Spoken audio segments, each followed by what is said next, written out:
السلام عليكم ورحمة الله وبركاته. اليوم خياتي حنشارك معكم هاد شيكولا تاع الطل. عندي هنا كاس سكر، نزيدو عليها 2 كيسان حليب،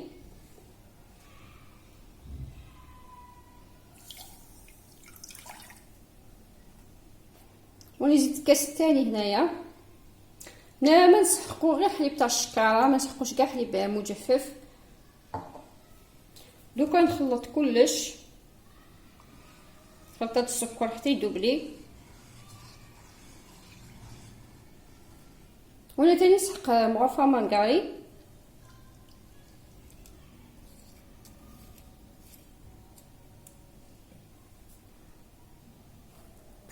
دوكا اللي حطيته فوق النار على النار قليله، نحرك فيه حتى يذوب لي يذوب هذا المانكاري وثاني يذوب هذاك السكر. نخلوه يبدا يغلي، يتغلى حتى يعقد الماء.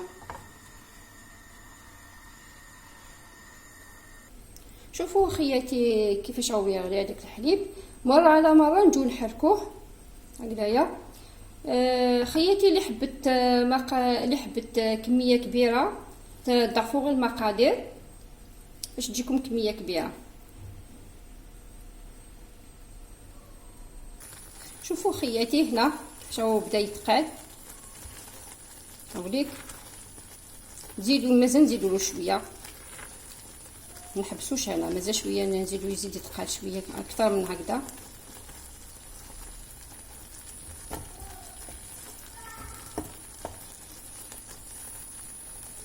شوفوا هنا خياتي خلاص دوكا هو تقال لنا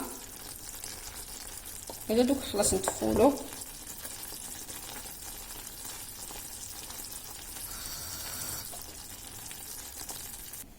دوكا نرفدو كاش اناء هكذا ولا كاش طبسي ولا نفرغو فيه باش نخلوه يبرد شويه.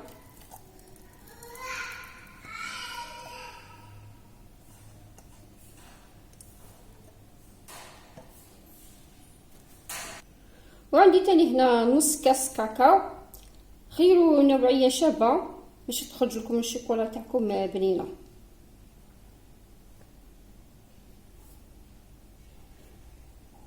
وزيد لها تاني هنا 4 كاس زيت. دوكا نسحقو برا ميكسور، نخلطو كلش.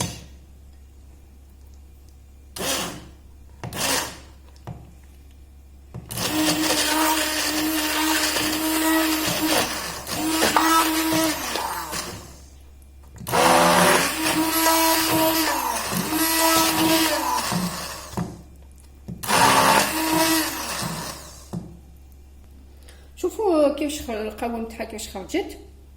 دوكا هي سخونه، لازم نزيد نخليها تبرد شويه.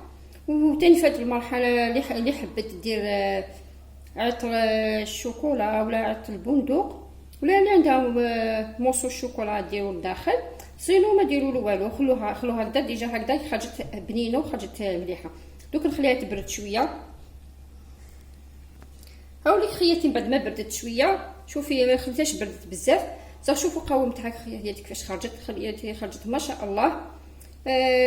واش نقول لكم، اللي متخوفه تجربها غير جربوها باسكو جدت مليحه بزاف. جربوها ديروها لولادكم او قبل الدخول المدرسه، يديروها في الخبز، يديروها في كرواسون مليحه. شوفوا كيفاش خرجت ميم بنينه هكذا خياتي. ولا جربتوها عجبتكم خياتي، ما تنسونيش خياتي بجنب كومونتير هكذا حلو كيما نتوما. اللي ما اشتركتش في القناه تشترك. هكذا بقى لي خياتي، نقول لكم بقى على خير. الفيديو القادم ان شاء الله.